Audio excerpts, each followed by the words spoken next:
They returned year after year to see their Main Street family and catch up on the latest news about Clinton and its residents. It wasn't just a store. It was a Clinton institution, as mentioned in As We Were. The Lupone family treated everyone like family, and you were always welcome. Even when the store was closed, if a phone call came in from a frantic customer, Vince or Mario would stay late or open up the store in an emergency. People who needed money knew they could come to Vince and Mario for a loan or a mortgage.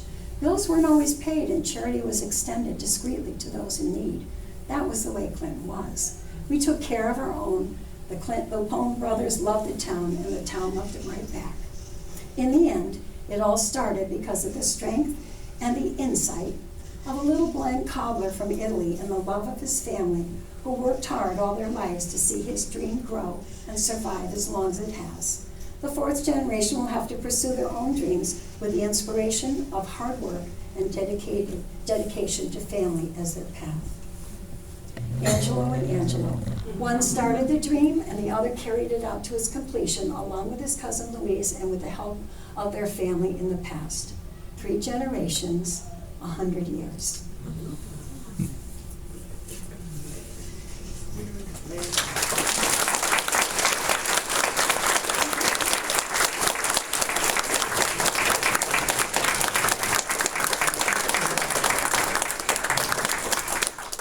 I do have slides that are mostly credits. You know, just like any other place, I had to do a lot of research, and you know, it was all not coming from my brain. So I have a bunch of, you know, credits, and the full circle, that whole article by Margaret Bushy, and you know, I just put it all in there because you have to cite your sources when you're doing projects and things like that. And I think at the end I have something. So, thank you. And I'd like to open this part up. We'll get the lights here. I think they're over here. Yeah. Ooh. Sorry, kids. Sorry, kids. You know, I'd love to invite your own memories, your own thoughts, your own things. I just recently read on Facebook, of course, Jack Bousquet wrote something that said, you know, he was very grateful that, you know, there are 5 kids in the family, and his parents would bring him down and line up these 5 kids, and they couldn't afford to pay all of it at once, but Lupone's always offered them credit, you know, and they could pay when they could. And, you know, Mario was just telling me a story recently about how, yeah, they'd only billed half the people one month and the other half the people the next month. So there was already 60 days of not paying something before, you know, before you actually got your bill from the store, kind of a thing. So, I don't know, just, anybody? Just always school shoes every year. Yeah. And scout supplies. Oh my gosh. Oh, yeah. That was like a big deal. Like getting a badge or a sandwich. Yeah. You know, I didn't have any pictures of that. Sometimes it's hard to, you know, talk about things you don't have pictures of. That's great. That's great. Yeah, I've got a sorry.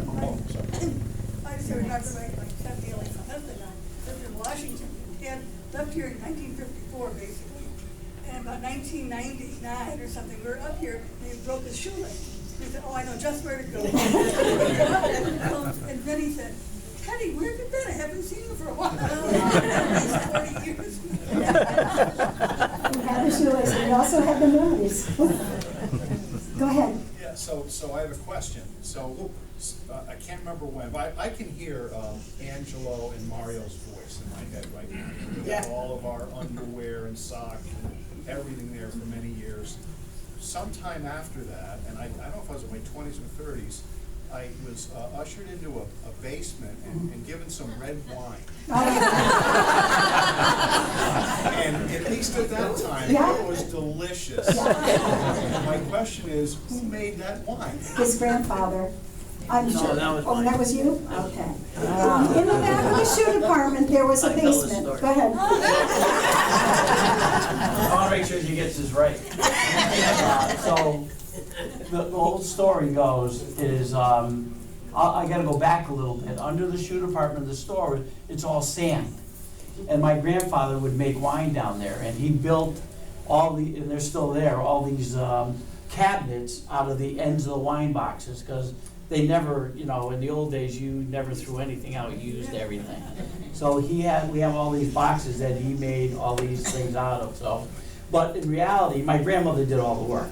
That's typically the way it is. So the story that I was told is that my grandmother would bring hot water from upstairs down and put the barrels out in the backyard and pour the hot water in there and a chain and put the bung on it and roll it around the backyard to clean, make sure it was really clean. And so the people that were coming into the store kept on telling my father and my uncle that they think my grandmother was losing it. Because she's out rolling these barrels around the back of the yard. Oh no, don't bother with her. She's just cleaning the barrels out. So when my grandfather used to make wine, what was impacted by you is that when you walked in the back door, that's what you smelled, the fermentation of the grapes. And I mean, it would hit you right in the face. I mean, it was just like. So he would go down there and make the wine. And so Angelo's mother, my Aunt Rose, is the one that taught me how to do it. So it was great for all us little Italians, perfect, because I brought, everybody know Benton, remember Benton's Market?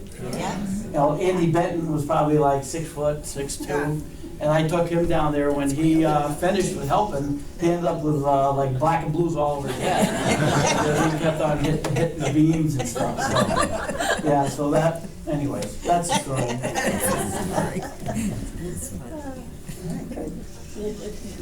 Hands, any other hands? Yes, Tommy. In 1983, in Palm Desert, California, there was a gentleman that walked out of a restaurant. There were 3 of us standing behind the counter in a pro shop, and he walked by us. He had on a plaid shirt and a plaid pair of shorts. Neither plaid matched the stripes. And my gentleman that I was working with gave me a nudge, and he kind of eyed it over there, and I looked up, and just at that time, the gentleman I was working with says, "You're looking kind of snappy today, Mr. V, what's up?" And he said, "Well, I appreciate you saying that." He said, "I just thought I'd be snappy today." He looked at me and said, "What do you think?" Now, I'm stuck, because I really want to laugh, but I know that's going to cause problems. So I said, "I really like your socks." He had black socks all the way up to his knees, and they were rolled down a few inches, and they kind of augmented his two-tone shoes that really didn't address the plaid also. I said to him, "I like those socks." He says, "Thank you." He said, "I got those when I was on vacation in Connecticut last year." Okay, so you know where this is. Now he's got me by his hook. Now he doesn't know me. I said, "Do you remember where?" He said, "Well, it was a little town along the shoreline." He says, I'm sorry, I can't remember it." I said, "Well, I spent some time in Connecticut. If I brought the name up." "Oh, yeah, maybe." So I said, "Westbrook, Saybrook," and I went through a half a dozen just to see if he was pulling one on me. And I said, "Clinton, that city goes Clinton." "Really? Do you remember anything about the store?" He said, "Nah." He says, "I come up the hill." He said, "I parked in the parking lot. There was a big building across the street." I can't remember it. So I'm kind of tired of this ruse, because I know he's got me hooked. And I says, "Was the name of the store Lupone's?" He says, "Lupone's, you got it." I said, "Oh, really?" He said, "Yeah." He looked at his wife and said, "We gotta go, we're late today." He turns his back and walks out of the shop that I was working with. I worked there 4 more years. He never came in and talked about Connecticut or Clinton or Lupone's. And I was always looking out the corner of my eye to see if he was kind of giggling at me, and he wasn't. He always wore those damn black socks. I just couldn't get over it. But anyway, I brought it up to say it just shows that he said that everybody was wonderfully polite and helpful in the store, and it just goes to the character of the Lupone family that 2,985 miles away, this guy brought it. So good for you guys. The other thing is that story about the shoes. I'd be remiss in saying that was my uncle that my uncle was working, they were building the athletic facility at the Coast Guard Academy. And he came and was looking for a pair of black pumps size 8. And he came in and asked my uncle, I need those black pump size 8. He went in the back, didn't have them. And he came out with a red pair, green pair, whatever he had. And none of them were size 8. Some of them were 7.5 or whatever. And it was my Uncle Augie would say, Vince, she doesn't want these. He said, just take them home. If she doesn't like them, just bring them back the next day. Because he was going through town every day. So he comes back the next day shaking his head and saying, Vince, I can't believe it, but she kept them all. So that was the story that Peggy had. Yeah. So, Angela, Louise, come up here. You got a story? You got something to say? Right here. Louise is looking at you like, what? Louise. You told all the stories. 14 years of ballet school. Oh, 14 years of ballet slippers? And either of the gentlemen were so patient and would make me go up on my toes. Oh. To make sure they were gonna fit right. Oh. So, wonderful. Well, and when you mention ballet slippers, you gotta mention Doris Dowler. Right? Oh, any other, Jim Stewart? Yes. go Aren't ahead. you gonna introduce your grandson to the Oh. latest Lupone? Is he still awake? He's in the, He's in the playroom. But I am going to introduce Angela Lupone, Yeah. the little boy that you saw at the end of the film thing, and Louise Lupone, my sister-in-law. And I still have my gym. Yeah.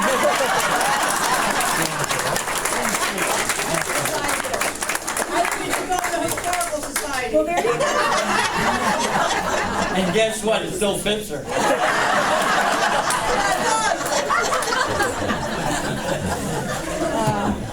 Yes, your dad. I grew up in Clinton in the 1930s, essentially, grammar school, high school, 30s to early 40s. I knew the original Angelo. I met him as a youngster, and I knew Vincent and Mario both. And as a kid, I delivered newspapers and occasionally bought things that flannel shirts, etc. And I was always impressed by how they trusted the customers. Their accounting system consisted of a spiral notebook. I was going to buy a shirt, and he would just say, find a blank page in the book, put your name down, what you bought and the cost of it, and how much you're paying today, and what the balance is. And every so often, when I had the extra money to pay the rest of it or whatever, I'd go in and keep my own account. Fancy machine printing and billing at so much percent interest, it's all that. It was just simple, trusting treatment of your customers. Well, and I want to say that I think that pretty much happened, it might have happened with other stores in Clinton. I think it wasn't, Mrs. Leo's, all those different, I think that that's the way we were, as they say, you know, I mean, I think that's how Clinton was. Because you didn't do anything wrong, because if you did something wrong, everyone knew about it. And we didn't live it down, but thank you for that. Peggy, they called that on the book. Okay, on the book. The accounting system went through a lot of different people. It started out with my dad, well, maybe my grandfather. I don't know how, I don't remember that, but my dad in his little office and just writing in the book as you stated. Then it went over to Vi. Vi did a lot of the bookkeeping. Then when I got there, we got computerized, but as Peggy said, I mean, we had so many people on the books that to write them all in a month was ridiculous. So we'd do half, and it would be the other half. And it was one of those things that got tossed around. Well, should we charge a finance charge? Are you kidding me? We're never going to get the thing out. We're not going to figure out finance charge. And then we got a computer, and we still didn't do the finance charge. It was quite a scenario. Mrs. Welch always said that Tommy Welch always is, he said, You know, he said, the one thing that my mother and father are gonna leave me are Lupone's bill. So he had 5 kids, and that bill was always ongoing. There was a lot of great stories about families that had, because those days the families were larger. They had a lot of kids. I mean, the Blunden family, they would come in and they didn't have a whole lot. So Mr. Blunden Senior would say, okay, Bob Blunden's the oldest person, the oldest son, he's gonna get shoes today. And all the other kids were there. And my father says, you can't do that. They're gonna give one kid a pair of shoes for school and nobody else. And so that's how it started, you know, we'd write it all down. Okay, everybody gets them, you pay me when you can. A lot of those stories. It was kind of good, and I guess that's the way it was those days. Well, I said Hillary Clinton wrote the book, but we lived it, about a village raising a family or a child. Well, I think that everyone here, we actually lived it, because that's what happened here. You know, we were fortunate to live in this town, and I think of that every day, that I'm probably the person I am is because of all of you. Because you know, it's like the old days, is that they say, you know, you have a quilt and you pick up pieces from all the people around you to come with a, and I'm sure my quilt isn't finished yet, I hope. But I think that's so true in this town that we lived in. So we are as fortunate to have all of you in our lives, because you're part of it. You know, on Friday nights, like I said, we'd be open till 9 o'clock, but I don't think we ever sold anything. But you always found out what was going on. You know? My story always, when I was a little kid, is that I remember Peggy's brother, John, who was always he's a monster of a guy, and always, that I remember, rode a motorcycle, and he'd stop in front of the store and talk to my father, and he was scary. He was scary. And then the first time, and then marry his daughter, his sister. It was like scarier. No. and just before I forget this, is that I want to thank my wife. Oh, you're welcome. You're welcome.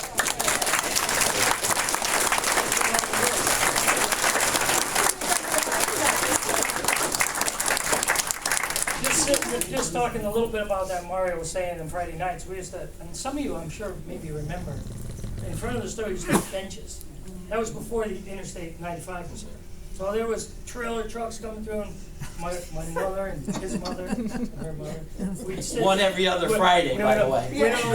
We'd just sit there and we'd watch the traffic go by. Yeah. Our fathers were in the store doing who knows what, because there was no customers. And just the hardest part about closing that business, you know, and I think all of you understand, small business was difficult to keep. It especially hit us when the internet came. But the very hardest part is, you know, not so much of anything other than the people. Just talking to somebody, you know, they come in, they don't have to buy anything, just come in, and that's what everybody did. It was kind of like people that moved away. I can remember, this was John Barron, and a lot of kids they moved away to California. They went away, and every time they come home, they come in the store. What's going on? You know, they want to find out what's going on in town. It was kind of true. Craig had a I was just question. wondering what the population was, general time period you're all talking about. Probably not that big. I mean, 4 or 5. huh? 4,000 or 5,000. 6,000? Yeah. And what are we, like 13 now? 6 to 13? Well, they was slow. But in the summertime, It's 20 in the then, summer. and in the old days, Hammonasset, you could go camp there for the whole summer. So we had a huge a summer business, and not all those people would come and buy back to school shoes. Who buys back to school shoes anymore, you know? What's your father call them? The clams are running. The clam diggers. The ladies that say the clams are running. Well, my father's favorite saying is about Clinton is, there's no other place Clinton is God's country. Yeah.